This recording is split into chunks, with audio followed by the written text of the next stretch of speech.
Welcome to our last, but certainly not least, session of the day on Does Creative Placemaking Affect Diversity and Inclusion?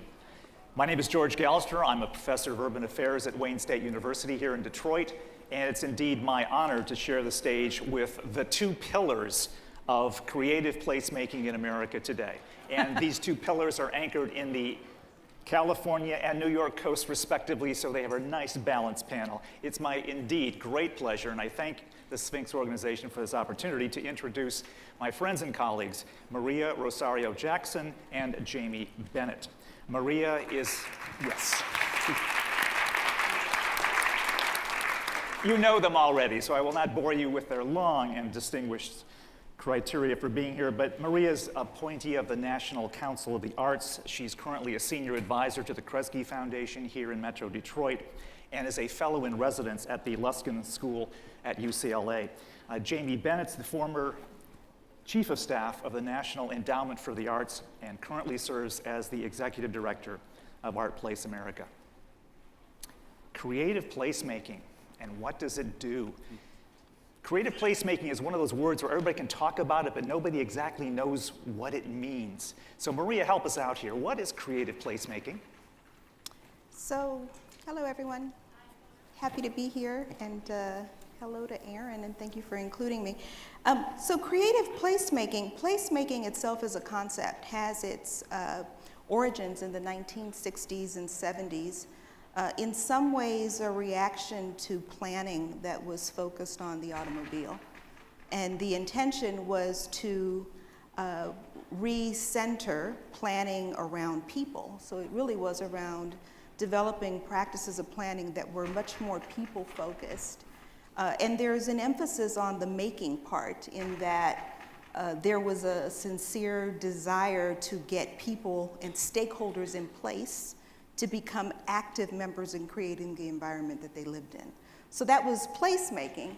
And in more recent years, certainly with some leadership from the National Endowment for the Arts, the notion of creative placemaking has begun to get some traction. And creative placemaking builds on the concept that I just described, but it really is with a focus on artists and the arts as core to the creation of livable places that are hospitable to people. Okay. And Jamie, the magic word was said, arts. What's the key part of arts in creative placemaking? What are we talking about there? So I tend, whenever anyone asks about sort of what sort of arts are we talking about in this, I tend to borrow a definition that we used at the NEA. So when folks sort of said, what are you talking about as the National Endowment for the Arts? What does arts mean? There's a publication called How Art Works, which is sort of a system map that the NEA published. And in order to do that, you had to come up with a working definition of what art is. And so the NEA engaged a team from the Monitor Group who sort of helped us do that. And because none of us at the NEA knew, right? We sort of knew what art was, we knew it when we saw it, but you know, we didn't want to put words to it. So they came in and suggested a definition to us, which I think works pretty well. So they claim that for the kinds of things that we're talking about with creative placemaking, art is any sort of generative act that's intended to communicate richly to others, that's either done within or in opposition to a set of known or emerging practices. So you're creating something new, some new beauty, some new meaning, some new provocation. You want other people to experience it. And you're either doing it as part of a lineage of folks who've worked in this tradition, or you're breaking from a lineage of traditions and trying to do something more sui generis.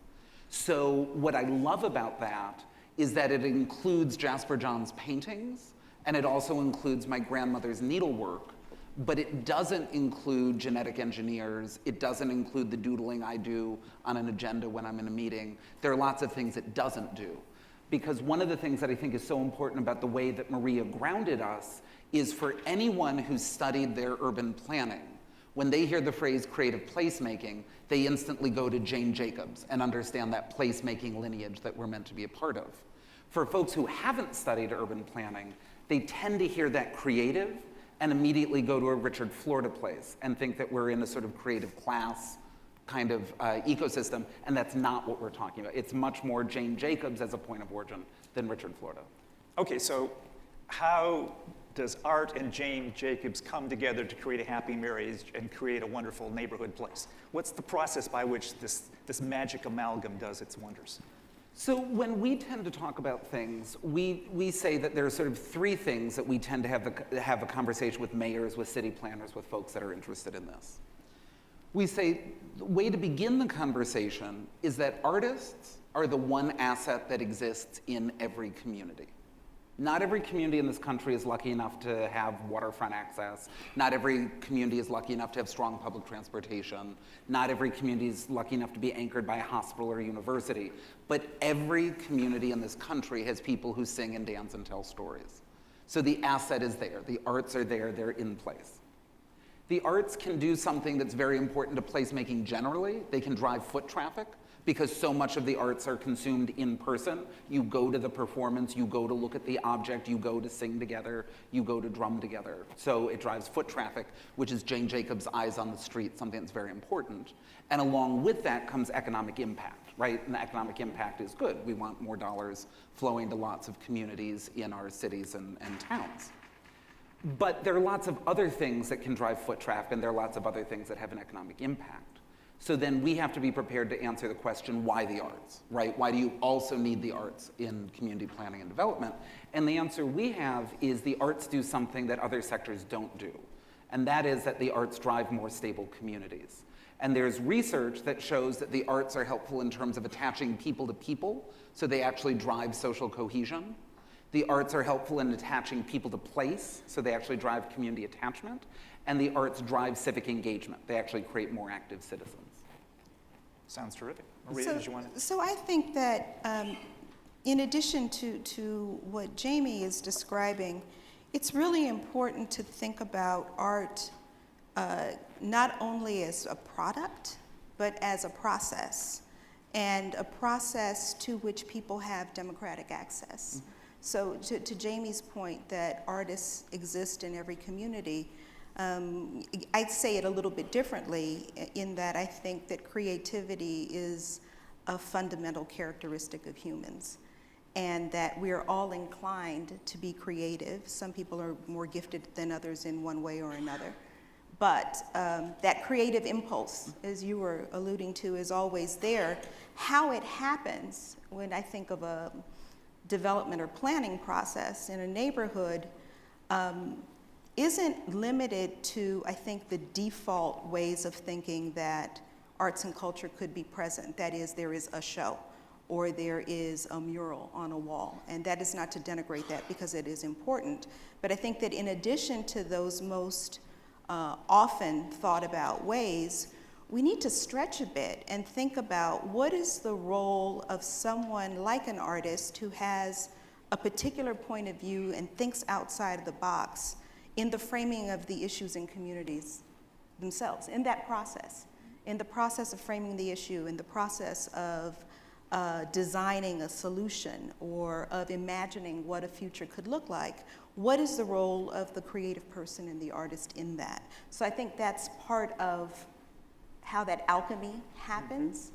Mm-hmm. Another dimension of that is, what is the role of the artist in helping people who may not see themselves as artists or who are not artists take responsibility for their own creativity and become generative, participating residents and citizens in a community? I think there's a hugely important role for artists and arts organizations to play in engendering that kind of engagement.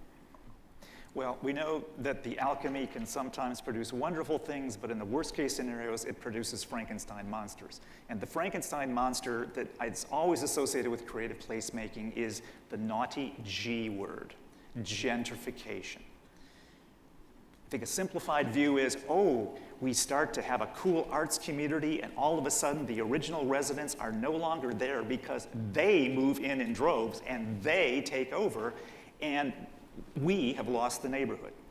What's your response to this kind of knee-jerk reaction and fear? Go ahead. Okay. So I think a couple of things.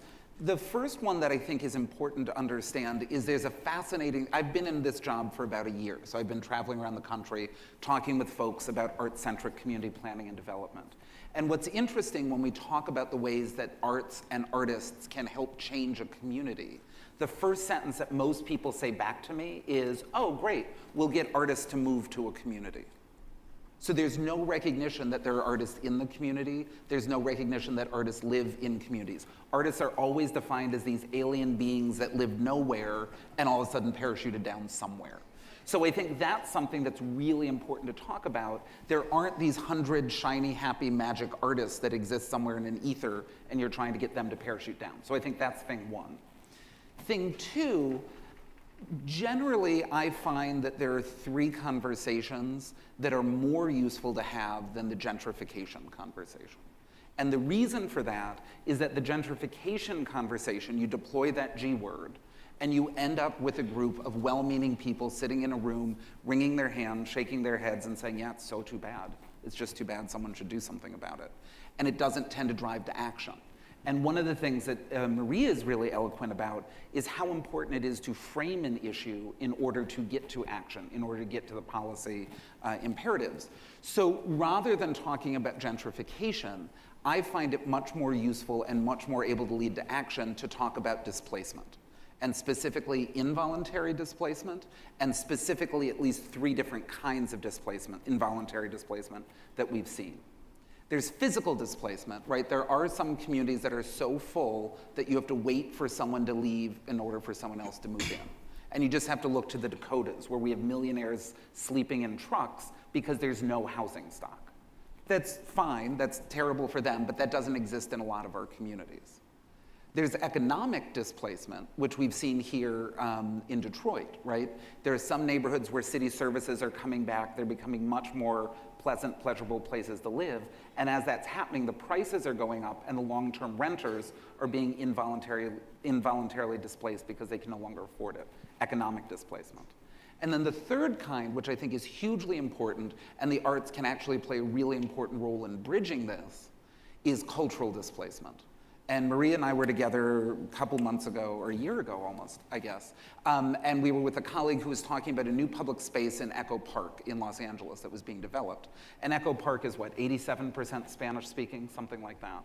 And the new public space that was built was built with zero signage in Spanish.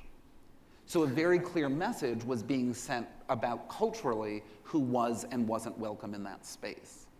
And we also, I think, need to have a conversation as a country about the fact that not all bodies in public space are read equally. So I'm a white male who most often wears a suit, right? If I'm in a public space, most people assume I'm fine.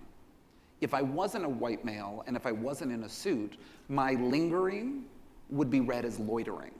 And so we don't treat all parts of our community equally when they're inhabiting public space. So I think some of those conversations, how do we normalize the fact that everyone in a community has a right to be in public space? And how do we talk about the policy interventions around involuntary displacement rather than gentrification? I think those are two conversations that can lead to action and actually lead to progress on these issues. So I agree that focusing in on what is actually problematic, which is the displacement and the equity-related issues, is really at the crux of moving forward with the kinds of interventions that lead to more equitable outcomes. And I'm glad that Jamie brought up, the conversation we'd had before about lingering and loitering and how everyone's position in a place isn't the same, and that there are historic disparities and real life current differences that have to be accounted for. I think that neighborhoods are always dynamic. So the ability to think of the equitable solution to change, I think it's a complicated one. And there's no silver bullet, so there is no one thing that can prevent displacement. And from looking at the arts as an element of a suite of tools to help prevent displacement and prosper more equitable development and outcomes for all people, I think it's important to recognize that when a community recognizes its cultural assets, it's so important because therein lies the belief that there is something valuable to be protected or to be advanced.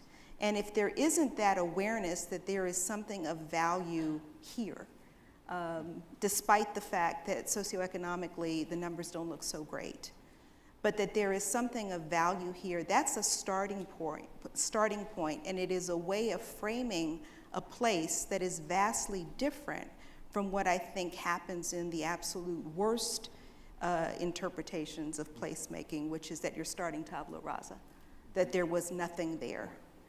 There's never nothing there. But figuring out, particularly in low-income communities and communities that have been historically marginalized, what is there that is of value that needs to be lifted up, supported, and propelled, I think is a huge, important step towards placemaking that has equitable outcomes.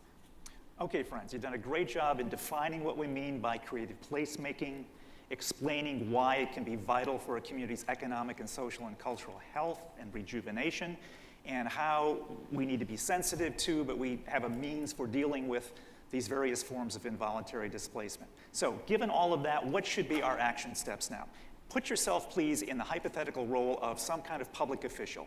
Could be in Detroit, could be the state of Michigan, a mayor, a governor. You've got the power, Jamie. Go for it. What do you do? So it's interesting. Maria and I were talking. Maria and I have been on the road a lot together. So this is the third city in 7 days, I think, that we've been in together. So I think we're the new Bill and Ted, which I'm very excited about. But one of the things, so we've been able to sort of play these issues over and over. That was an age thing. So anyone my age and older, that was really funny.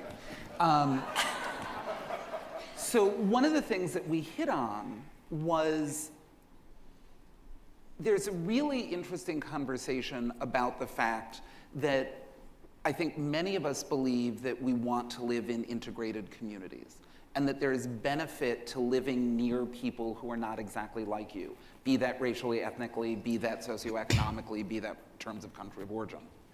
There's also something really important about what Maria said about the sort of cultural enclaves, the places where non-majority cultures are sort of preserved.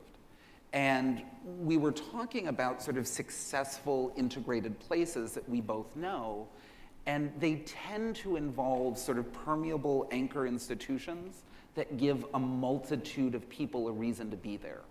So our office, ArtPlace's office, is in a place called Metrotech, which is a neighborhood in Brooklyn. It's a Forest City Ratner development. And what's interesting to me about it is from about 8 a.m. until about 6:30 p.m., you have every kind of New Yorker walking through the space. And the reason for that is about 25% of the space is back office for Wall Street. About 25% of the space is government services. So both people who are working in government, but also people serving jury duty or paying a parking ticket. 25% is NYU Polytech, a university, and 25% is sort of hipster entrepreneur startups, what you associate with the new Brooklyn. And because of that, all of those people, all of those different kinds of people have an authentic reason to be walking through this big public commons every day. And as a result, the public commons has been sort of jointly shaped by them. I think if you didn't have those four pillars attracting different kinds of New Yorkers to that space, it would sort of tip, especially culturally, towards one kind of New Yorker. Being comfortable inhabiting that space. So I think creating those sort of durable anchors that will permanently or semi-permanently attract a diversity of people is what I'm getting interested in. How do you sort of make sure different kinds of people have an anchor reason to be inhabiting public spaces? Okay, Maria? So I get to be mayor or governor? You can be the goddess if you prefer. Go for it. So I agree that the permeable spaces are really important. I think few other things, and then I want to go back to this question of diversity as something that cities and localities aspire to or want to tout. One, though, as a public official, I would hope that in addition to looking at economic impacts, that there begins to be attention paid to other kinds of contributions that the arts make. in addition to economic impacts, not turning a blind eye to the importance of that, but expanding the policy discussion to look at other kinds of impacts, I think is critical. Encouraging and incentivizing cross-sectoral work, so meaning work across health, community development, education, transportation, inclusive of the arts, I think is hugely important. And paying attention to the pipeline and presence of people who can do that cross-sectoral work, I think is huge. And incentivizing it is massively important. Beyond that, when you think about diversity, creative placemaking, the role of the arts, I think something that we don't think of enough is what difference does scale make, geographic scale, as we think of diversity, and to the idea that ethnic enclaves and other neighborhoods that have, or communities that have palpable, important, compelling identities, that they are important and contribute to the diversity of place. You know, that gets very complicated when there is a desire to either integrate without thinking about some of the consequences of that blindly, or where there isn't an appreciation for what enclaves can contribute to at a larger scale. So when you think of an ethnically diverse city and how robust it is and how compelling it is, I go back to my notion of creative kitchens or cultural kitchens, which I've talked about at SphinxCon before, and the belief that you can't have true compelling diversity unless you have that critical mass and those spaces and places where people can create the culture that they deliver to the larger scale. So it's a complicated question. What does that mean when you're designing neighborhoods, or when you're thinking about what an equitable neighborhood looks like, and when you think about cultural displacement? It's complicated, and I don't have the silver bullet answer, but I think that it is something that as we talk about valuing diversity, we have to think about what in our society allows us to perpetuate the kinds of diversity that make this country and our cities such rich places. How does that happen? Where does it happen? And how does that translate into how we think about healthy places to live? Terrific, provocative things. All right, friends, it's now your turn. I'm sure many of you are ready to start asking some questions. I would ask that you raise your hand in such a way that I can recognize you, and if you could please wait for the microphone to get to you. Yes, in the front, please, here, I saw your hand. And then if you could introduce yourself and then ask a succinct question. Thank you. I'll try. Hi, my name is Rick Robinson. I'm one of the musicians in the Sphinx Symphony. And I just want to get this straight, that creative placemaking, besides being civic engagement and also bringing in tourism and stabilizing the city, if it also means empowering civic creativity. In other words, preserving the mosaic of diverse cultures that already exist in the city. Is that yes or no? From my perspective, yes. I mean, I think that creative placemaking at its best is inclusive of that, yes. And I would say yes as well. I mean, our approach at ArtPlace is we believe that there is this series of things called community planning and development. And it has to do with sectors like agriculture, food, housing, transportation, immigration, social justice, health and public safety, open space, youth, et cetera. And we believe that art can help shape communities in positive ways towards all of those ends. So if you're really going to try and do a diversity of place-based outcomes, you need a diversity of people doing a diversity of kinds of art. So, you know, more is more. Thank you. Can I be mayor again for a minute? If you're listening, so you can do anything you want. It occurs to me that there is one more thing that I want to add to that question about if you were in a public position, what would you encourage? We talk a lot about the nonprofit sector, and I think that that's hugely important. I am increasingly interested in the role of small businesses and creative entrepreneurs, because I think when you go to a place that is vibrant and compelling and makes you linger, it's often due to small businesses and to small businesses that help to express the nuance and idiosyncrasy of that place, that gives it its grit, its gut, its essence. So in addition to many of the nonprofit cultural organizations and other kinds of entities that do that, I think taking a look at small businesses and the role of entrepreneurs, creative entrepreneurs, in contributing to that kind of vitality is really important. And just to tag on that super quick, because I know we want to get back, but I think it's also important for those of us who are involved with a lot of nonprofit arts organizations to think about ourselves as small businesses. Because the average consumer, the average citizen, doesn't care if you're nonprofit or for-profit. They're looking for something fun to do. And maybe it's a coffee shop, and maybe it's a Sphinx concert, and maybe it's going to a library, and maybe it's walking in a park. So it's this diversity of activities all coming together. So I think, again, more is more, to keep quoting Venturi Scott Brown. Yes, sir, with glasses. Hi, Clay Lord with Americans for the Arts again. Hey, Hello. Clay. I wanted to ask briefly, Maria, you had talked about cross-sectoral partnerships, which is, of course, a lot of where Americans for the Arts sits. But I wanted to ask you guys to reflect a little bit on which part of the partnership is the place where you think the most innovation or creativity is happening if the two roles are, say, arts organizations and other sectors. And I think part of that for me is coming up because I know Jamie, ArtPlace just released a bunch of announcements about new grants, and a lot of them, interestingly, ended up being awarded to unusual suspects, or often non-arts organizations who are interested in using art for various mechanisms. And I'm just interested in that balance and how you're thinking about that right now, and whether there is any underlying feeling that genuine community development is not happening quickly enough when the investments are going to arts organizations, or if it's just simply experimentation. You want to go? So just a couple of reflections. I think that the cross-sectoral partnerships, I think there's a lot of energy around arts and community development, arts and health, arts and transportation. In terms of how that plays out, I think people are still trying to figure it out in terms of how do you build the bridges.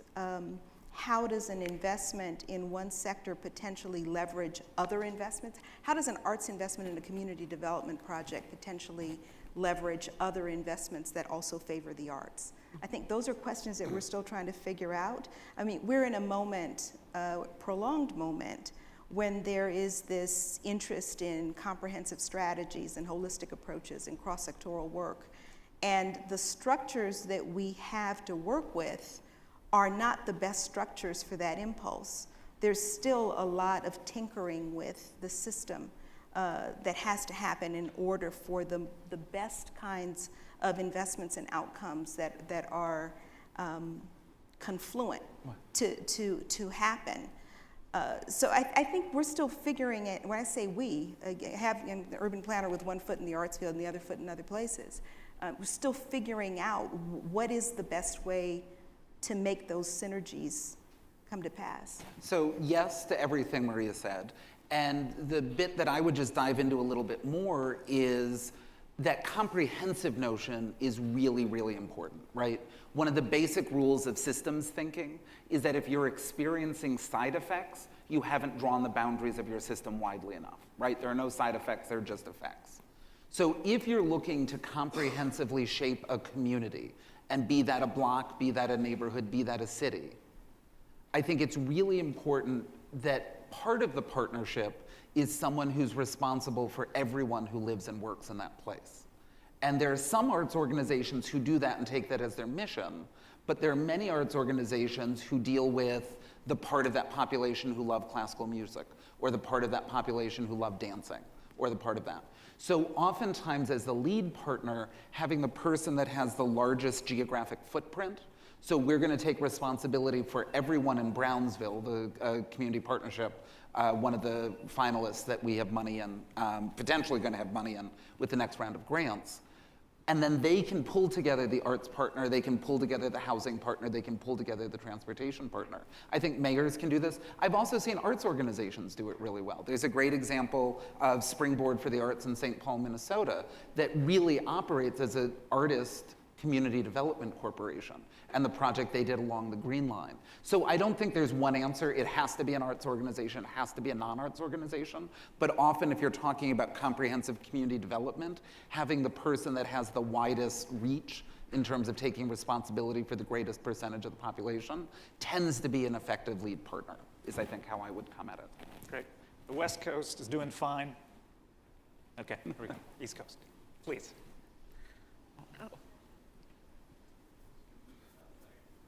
Oh, okay. Hi, my name is Cherie Nassif. I co-direct a small theater company here in Detroit called A Host of People, and I'm also on staff of the Network of Ensemble Theaters. I'm wondering, with a city like Detroit, where I think the theater community is up and coming, but is underrepresented and underfunded, and with the trend of funding going more towards project-based rather than general operating, what is the responsibility of the funders to bring these organizations up that are having a problem retaining talent here, both performers and designers, because they feel they have to go to cultural capitals in order to get paying work? And with funding being so project-based, I find it really hard to actually bring up the organizations that want to get these performers and designers work.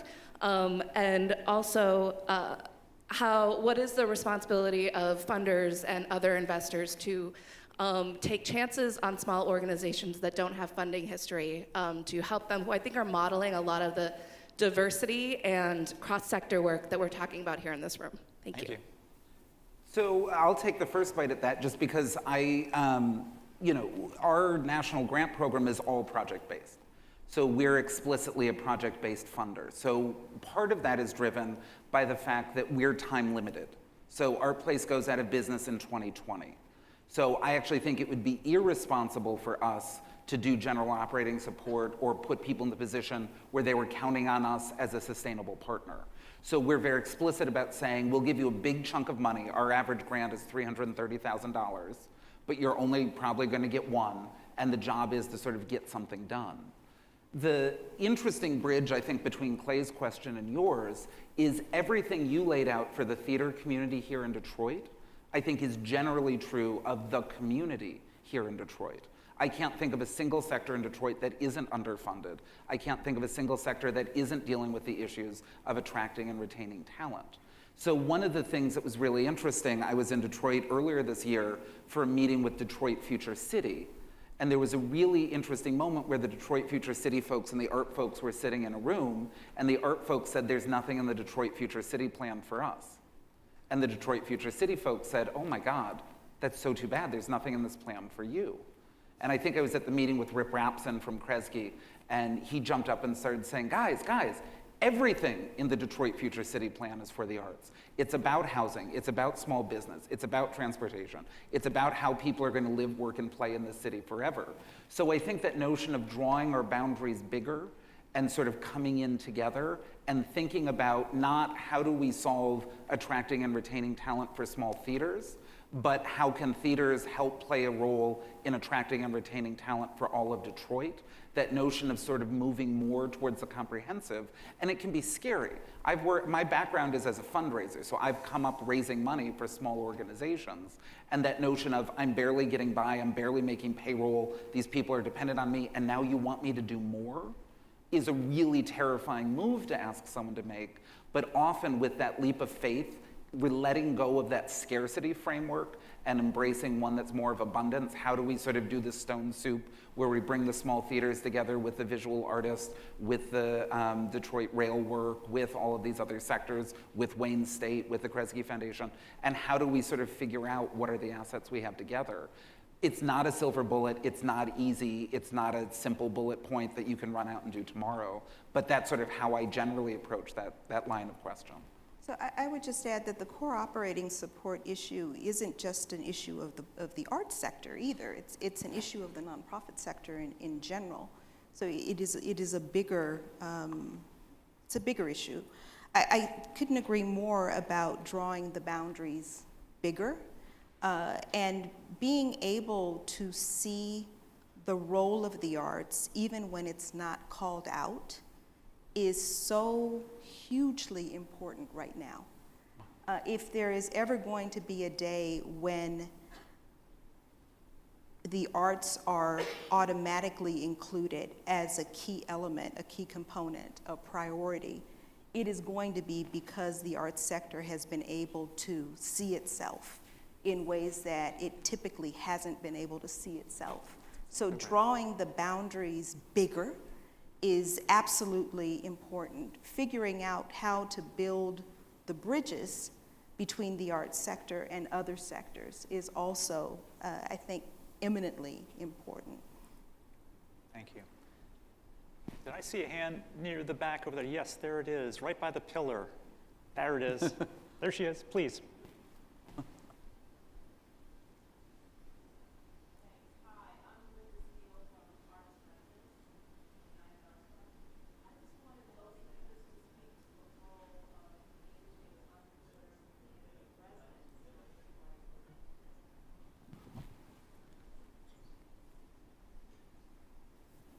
Hello. Hi. Woo. I'm Linda Steele from Arts Memphis. We're a United Arts Fund.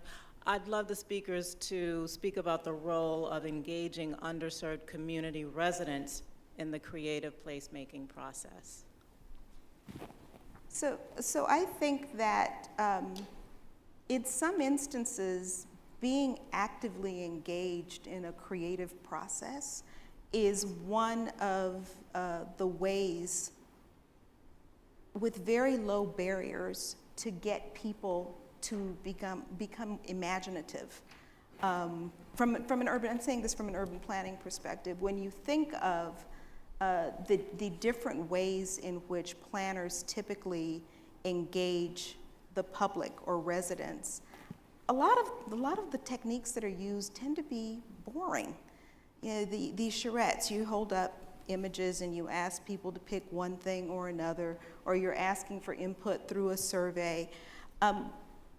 Some of the best and most engaging overtures in communities, I think, have been artist-led. So when you get people to get into that headspace that is about play, or that is about imagination, and you take big complex issues and you're able to unpack them because you've been freed up to be creative and to imagine. And often that happens with the guidance and leadership of an artist that, again, can, as I said before, can help people dig into their own creativity. So I think that there's evidence of artists playing that super important complement to a planning process, or that's central in a planning process. I think the other example that I'll bring up, and it has to do with a concept I brought up earlier about cultural assets and being able to identify cultural assets in a community. It's one thing to run data and look at the nonprofit 990s and say there are so many arts organizations in a place. That's fine, that's a part of the picture. It is a different thing to really get into the texture of a community and do cultural asset mapping that brings into relief the creative life of a community. So in Los Angeles, actually, it was an Our Town grantee, the Watts Willowbrook project, which included a cultural asset mapping process that was led by an artist, Roston Wu, where in a neighborhood that has been historically disinvested and has a lot of issues, in addition to documenting its deficits and taking a cursory look at its assets through administrative data, Roston led a cultural asset mapping project that was a door-to-door campaign and had a lot of points of input from residents, and they uncovered all kinds of really interesting things that were going on in this neighborhood, from bands to landscaping to collections that people had to sculptures that were going on in backyards, choral music, all kinds of things that made this place that was otherwise really looked at historically as a place that had been derelict and disinvested, all of a sudden there was this other layer of information. And recently I was teaching a class at UCLA in the urban planning department, and I asked the students, okay, so now you have this other layer of information about this community that has previously been talked about as disinvested in all this. Now you have this other layer of information, so what? What do you do with it? And I think that that is the question that we need to ask. At minimum, it is humanizing a community that has otherwise hasn't had that prism, or at least that hasn't been the focus of how it's been depicted. At its best, one could see something in it as something to build from. So I think being very intentional about expanding our understanding of communities and the way in which people can and do participate in them and can participate in planning processes really requires us to look at their cultural practices, those that are ongoing as well as those that might be catalyzed through the leadership of artists and other people who are very creative. The only thing I'll add as a quick PS that's sort of inherent in what Maria is saying is I think we need to do a better job at understanding who everybody is. So when you go into community planning, you often have people go in and say, well, we know who everybody is, but in fact they don't. And so there was an article a couple weeks ago in the New York Times. Patty Lee Brown wrote a piece about the Wildflowers Institute in San Francisco. And they're doing exactly this sort of cultural asset mapping where they're going in and they're actually getting to know who is everyone in the Tenderloin. So being able to understand who everyone is, where they're doing things, what they're doing is hugely important. The other one I would point to is a fascinating project in Austin, Texas. And Austin recently moved, they used to have at-large city council representation, and they recently moved to district-based. And the reason they did that is they realized that, over the past 50 years, 80% of their city council members had come from the same 2 districts. So 80% of that city was being represented by people who never lived there. So they moved to district-based representations. They redrew these districts. The city of Austin hired 10 artists, one for each of the new electoral districts, and asked them to create a map of all of the people and all of the things in those districts. And they were doing this both to create an identity for that district, because this was a newly drawn kind of arbitrary thing, and they were also doing it so when the city council members were elected, they could be handed an inventory and told, this is what you just signed up to be responsible for.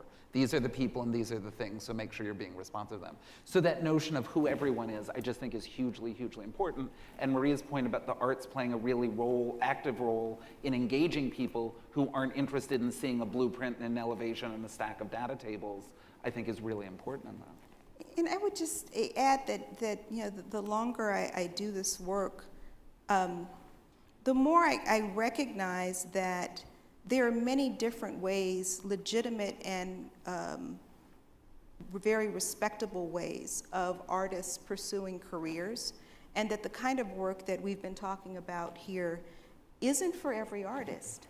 And that in fact, as a society, we need to become more conscious of those different kinds of career paths that artists pursue and lift those up.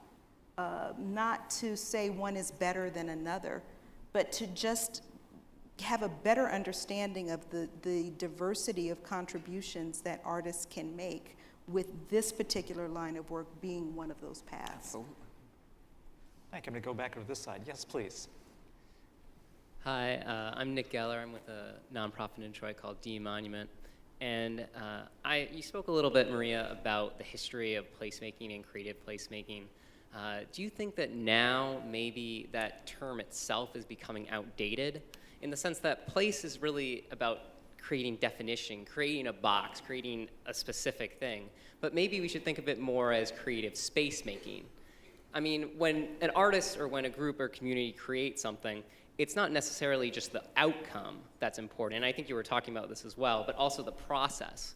Showing people that as they change the spaces around them, it sort of brings out their own potential, their own creative. The places serve as almost a mirror for themselves in seeing sort of that change that they can actually create. And so maybe it's less about creating sort of a box but actually opening it up. Space is open. Space is dynamic, right? I mean, things change so fast now and are moving so fast now that maybe the idea of creative placemaking should be replaced with a sense of creative space making. Do you have anything to say about that? Well, I think, I'm happy that there's a lot of energy around the concept and around the language used.